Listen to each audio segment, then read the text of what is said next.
Minister Begin, former Prime Minister, addressed a United Jewish Appeal group about 2 years ago and said, "We have together forged a great instrument designed to assist those among us who are in the greatest need."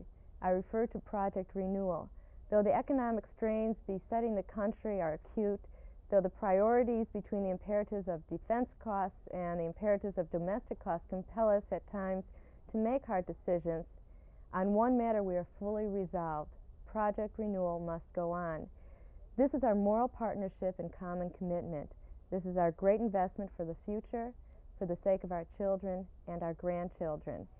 What started in the 50s as temporary and inadequate housing for about thousands of people to absorb them in Israel, just inside Petah Tikva, has flourished into a rehabilitated, active, and developing community called Amishav.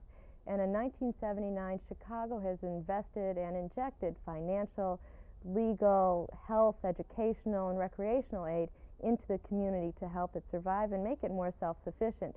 And to help bear testimony to that fact, we have two of the residents with us today, Ruti Azarzar, who is with us, and Yitzchak Ben Eliezer, and the Project Renewal Chairman, Robin Handelman. It's really a pleasure to have you with us. You've traveled thousands of miles to be here. But before we go into your family life, what your expectations are, your impressions, and tell the people about Amishav, first, Robin, so the viewers can understand, how exactly does the Project Renewal partnership work? Well, as Prime Minister Begin said, it was actually his idea to begin this partnership between the Israeli government and the worldwide Jewish community, where we would rehabilitate neighborhoods in Israel that had been neglected since the people were resettled. And Chicago chose Amishav as its own community. And I think it's one of the most exciting things I've ever been involved in, because it's a one-to-one kind of relationship. We actually meet the people in Amishav. They make most of the decisions on how the money is spent, but we give them guidance, and we're involved in the project, as evidenced by our young people being here from Amishav today. And I imagine what's exciting, you've actually seen the changes develop, which we will get into. I want to welcome both of you to Chicago. You've been here 5 weeks, have had a chance to experience it and gather some expectations. But before we talk about that, when you heard, this was 5 years ago, you're both, how old are you now? I'm 18 and a half. 18 and a half, 18 and a half. So you were 13 years old at the time. When you initially heard, when your family heard that Chicago was coming and was going to help make these changes, bring in a soccer house, a neighborhood council, help your community, what did you think? Did you think they were really going to do it? Yitzchak? I thought that it's a joke. It's not really. They, in the election, they just promise and nothing will happen. But after it, I saw that it's really happened, and it's nice. What about you, Ruthie? Oh, I was 13 and I didn't know actually what is going on. But what Itzik said, I thought it's a dream, because we are a small neighborhood and the improves are really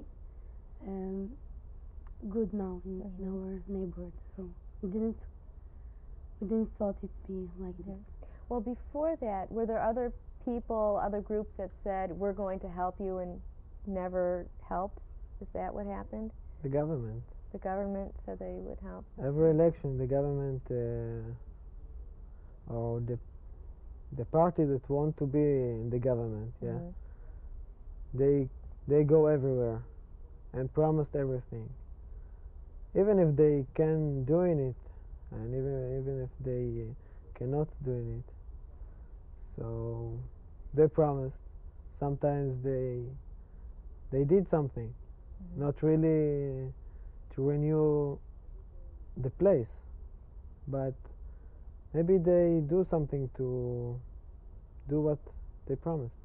I remember the first time that I went to Amishav, and I went as a representative of the Chicago community, and I met actually people in their homes.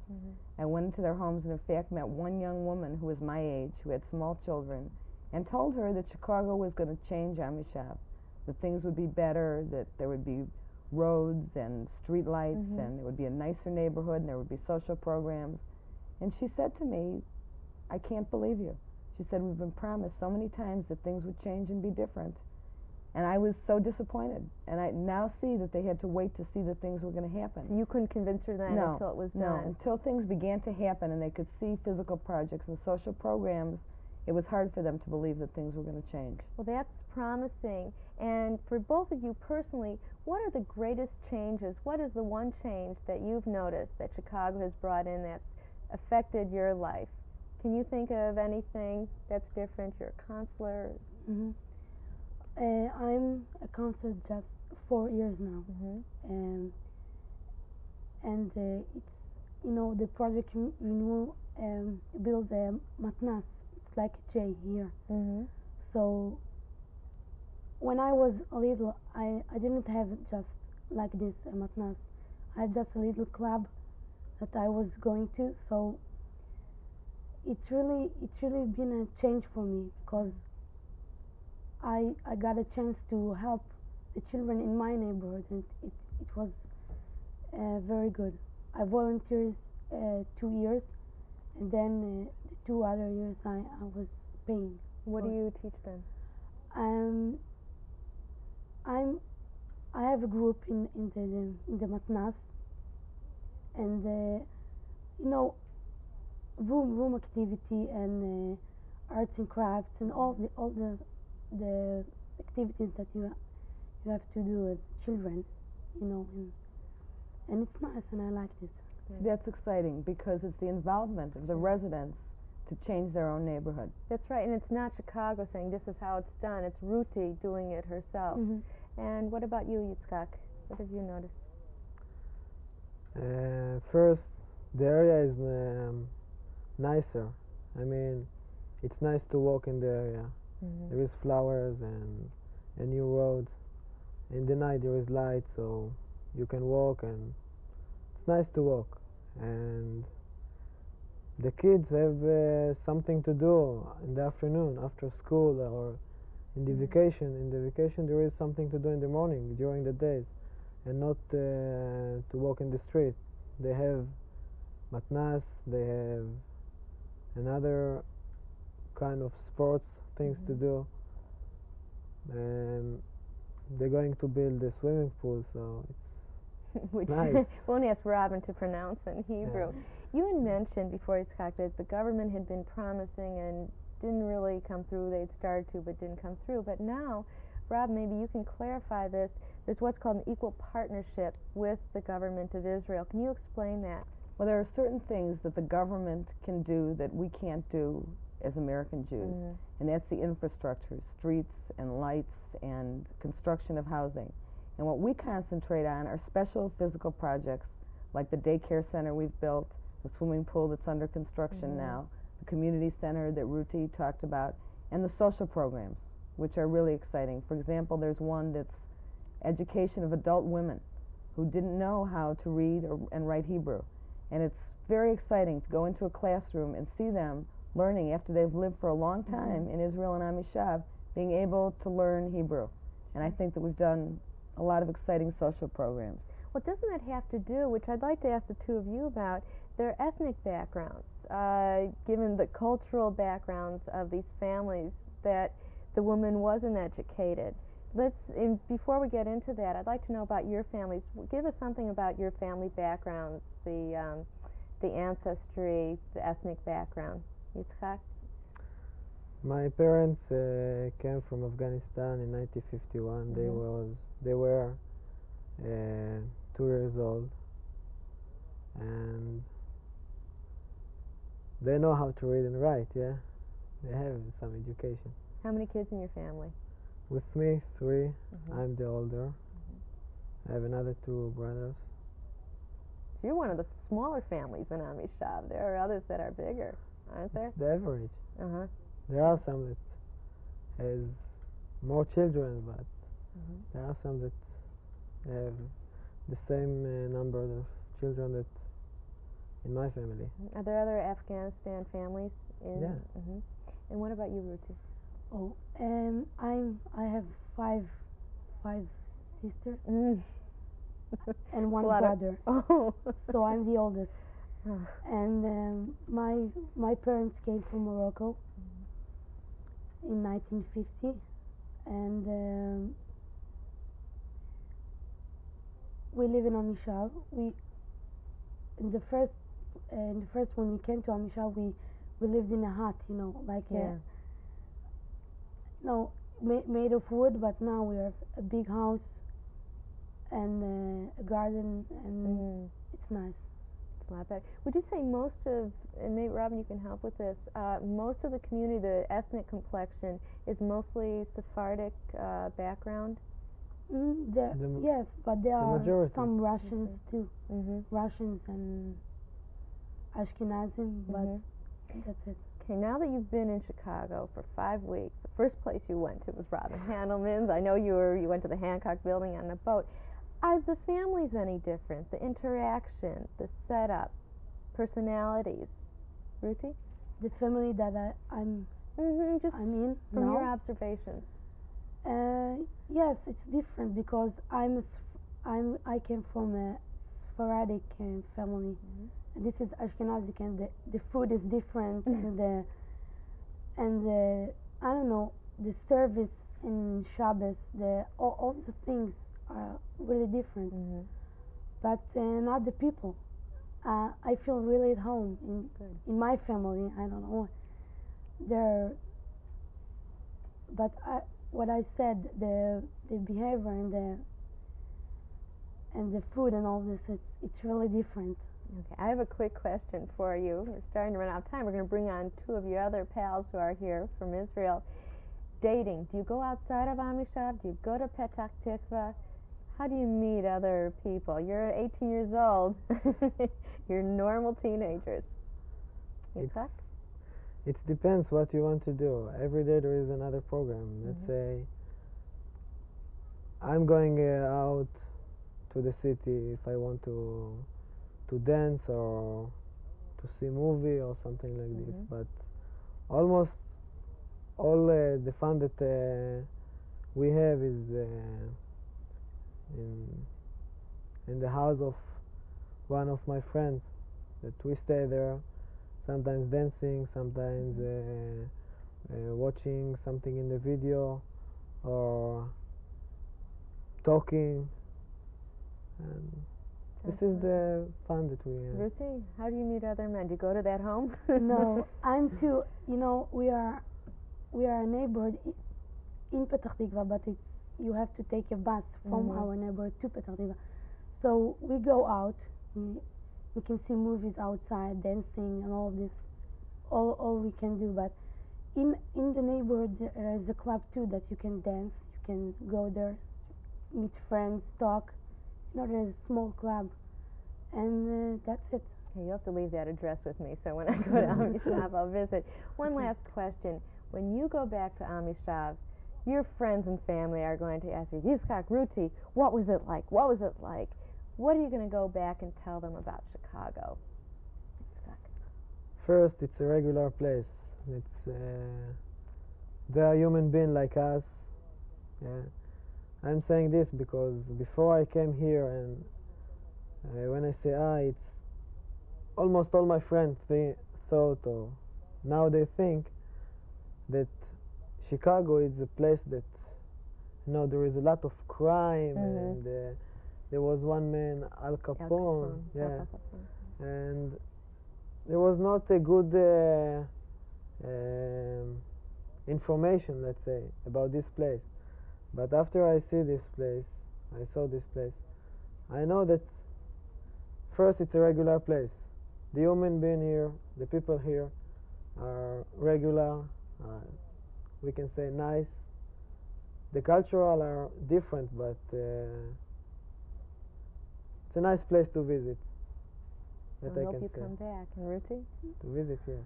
Okay, I think it's a great place. Really, there's very nice people here. I didn't know there are going to be very nice people here, because really when we came, you know, this is the first flight to United States, and to me it's the first time out of home. This 6 weeks, and it's, you know, and the people are here really make us feel home, and it's a great place. We have a lot to see here. Maybe I'll come back after the army. I can see Robin's grin. She's very happy about it. Have you learned anything more by the kids coming to and staying with you, staying with other families? I know you visit Amishav a number of times. What have you learned more about Amishav by having them come here? Well, I think first of all, I learned how much alike they are to American teenagers. One of the first things they asked when they came in is if there were any concerts of any good rock groups. And I think I do understand Amishav better, because even though I've made so many visits, now I've had a chance to spend days at a time with them and get a sense of what their lives are like in Amishav and what they're like. And I think that that's been, for everyone who's been touched by them, for the families that they've stayed with, for staff, for lay people, it's valuable experience that you can't replace by going there, because you get close to an individual from Amishav. Except we are going to replace the two of you now. We're going to bring on your friends, Dror Cohn and Yaakov Erez, so I'd like all of you to stay tuned, because in just a moment we're going to bring out two more people who are in from Amishav and talk a little bit more about the education, training, army. There's so many other things. I could keep you here for 5 more weeks on this show. Thank you both, Ruti and Yitzhak, for being here, and please come back to Chicago. Well, the names have changed, but the situation remains the same. We're still here talking about Amishav, but in place of Ruti and Yitzhak, we have two new faces with us, Dror Cohn over here and Yaakov Erez, who are in Chicago also for 5 weeks, and unfortunately are going back to Amishav. One thing we didn't talk about in the last segment, because you were sent here, you are representing Amishav, you were selected, you have a 1-year commitment when you go back to Amishav. You have to volunteer. Could you explain that a little? What will your responsibilities be when you get back, Yaakov? Yes, my responsibility be that I'm going to be a reporter. I was a reporter in a newspaper in Amishav. And this is it, I believe. If we can get that on camera. This is from 2 years ago. Here's the newspaper. Yes, but I wasn't in this stuff before 2 years ago. For 1 year ago I was. So you have to volunteer for the newspaper? And Dror? I was a counselor in Bnei Akiva. It's a movement, religious movement, Zionist, and I was a counselor for 2 years, and I'm going to continue my being counselor for the next year till I am going to the army. Ah, okay. You brought up army. Is there actually training in Amishav for the army preparation? Well, we have no actually in Amishav training but in the schools, some schools they have a training preparation, and every person that reached to the age of 17, he has to be in the army. He has to be in training. He has a command to be and to be checked what is if he is healthy and all this kind, and then year after he is going to a specific unit that he is suitable to this. Are you looking forward to the army just for a change of pace? Well, I didn't understand the question. What do you mean? Do you look forward to, do you want to be in the army? Out here in the United States, we don't have a duty where at the age of 18 we know we're going into the army, and I imagine it's different in Israel. Do you want to do it? Are you looking forward to it? Yes, of course. I have a feeling to this country, to Israel, and I want to serve. All my brothers were in the army. 7 brothers, and all of them were in the army. And I will continue. This is my duty to my homeland. If we want to protect on our homeland, who will?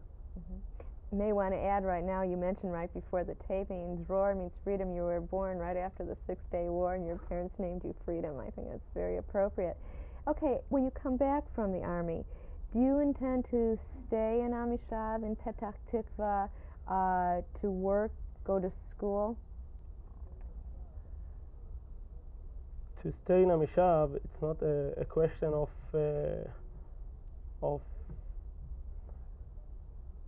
maybe I will stay in Amishav, but if I won't stay, it won't be because of the place, because it's not good. It will be because I have another duties, another things to do. I plan maybe one day to found a new kibbutz in the Galil. So there, in this area, there are no many Jews, so we have to settle there. So if I will leave Amishav, it won't be because of the place, because of Amishav. Well, before I ask you, Yaakov, about what you plan to do after the army, how has Amishav prepared you for that pursuit? I mean, to start a kibbutz is not easy. It's because of the movement, Bnei Akiva. I was and I am in the movement. I was in this movement for 8 years, and I'm going to continue being in the movement. And maybe some days I will be sent to United States, a messenger from this movement. It's a Zionist movement, and I was educated to fight for my homeland, to settle in all Israel, all the areas of Israel, and to be Israeli, to be Jewish Israeli. Perhaps we'll be one of the kibbutzim we visit on one of our JUF missions. Well, what about job training? Let's say you come back from the army. You may either go to school or you may go to a job. Are there any job training programs in Amishav? What do you mean? To prepare you industrial, prepare you for a job, training, machines? Not in Amishav, but we are going to school, and there we are doing our majority. And my majority is electronic, and I'm thinking in the army I will continue, I will learn in the army this subject, and after the army maybe I'll come United States again. Now what about education in Amishav and Petach Tikva? Do you stay in Amishav or do you go to Petach Tikva, just outside Amishav? I learn in day school. I mean the sixth grade. I learn in Amishav, but after the 6th grade, after 12 years old, you have to go out of Amishav to learn. So I learned for 3 years in Kfar Saba, and after now I study now in Yeshiva Tichonit in Pardes Chana. It means we learn half day we learn Talmud, and half day we learn general lessons. So there's emphasis on Judaism as well. Yeah. Robin, you talked about going outside to learn. We brought someone from outside Petach Tikva, from outside Israel, to come in and help you guys out, just kind of guide you through the whole Chicago process. That's Artie Gelman. He used to be with the ARC. What function does he serve, and what has he accomplished in Amishav? Well, first of all, it is hard to be here in Chicago and be involved in Amishav. So we felt we needed someone who could be our liaison to Amishav. And Artie is more than that. He's a communicator who communicates to us what their needs are, and also communicates to them what our expectations are of what the program should be. He also fills in wherever, when someone's on vacation or someone's ill, or if we're in between staff people, and he really has gotten to know the community. And he was just here recently and was able to report to us firsthand what was going on in Amishav. Yeah, it's probably easier for the people in Amishav to understand the Chicago link with someone from Chicago actually there. There's another question I have for you, Robin. Chicago has met many challenges in Amishav before they got there, the buildings, as the other two mentioned. You've met a lot of the physical improvements have been made. What other areas need attention? Well, I think that the social programs are just as important as the physical projects. And those are some of the most important programs we do are programs for youth, in order to, as Yitzhak mentioned before, to keep the youth involved and off the streets and out of trouble. And they can be anything from sports programs on our soccer field or basketball teams or whatever, to arts and crafts and drama, So I think there are a lot of exciting things offered in Amishav that weren't before. We have mother-child programs in order to help mothers deal better with their children, and just a vast number of different social programs that are ongoing that really benefit the people. I know this is something the two of you have been thinking about. Robin mentioned some of the changes that were made. What are the changes that you feel have affected you the most, Dror? The most things that change is that before the Project Renewal started, people didn't believe in themselves. People didn't believe that they can reach to higher status than they were. And now people began to believe that they can do things by themselves, and they can be a big thing, something, not simple, not as other people. Probably that's probably one of the greatest improvements. And you, Yaakov? The buildings, your street. Yeah, I think Dror is right. You know, there's a neighborhood council. We only have very little time left, which started as a result of Chicago, helps self-sufficiency, and it's almost like an intergovernment. Do you think when you start reaching adult age, you'd join the neighborhood council? The neighborhood council, Jacques Kazan and Kazan. Well, what did you ask? Ask if you would be a part of the VAD. If we can be a part, when we will be, right. when we'll grow. When you grow. Maybe. Well, it sounds like you've grown a lot, and Amishav has grown as a result of Chicago's endeavors and also your cooperation with Chicago. Yeah. I thank both of you for being with us today on Focus, Dror Cohn and Yaakov Erez, and Robin Handelman for doing a superb job chairing the Project Renewal project. Thank all of you for being here, and the other two, and good luck back in Amishav. Report good things about Chicago. Thank you too. And for Focus, I'm Deborah Palmer.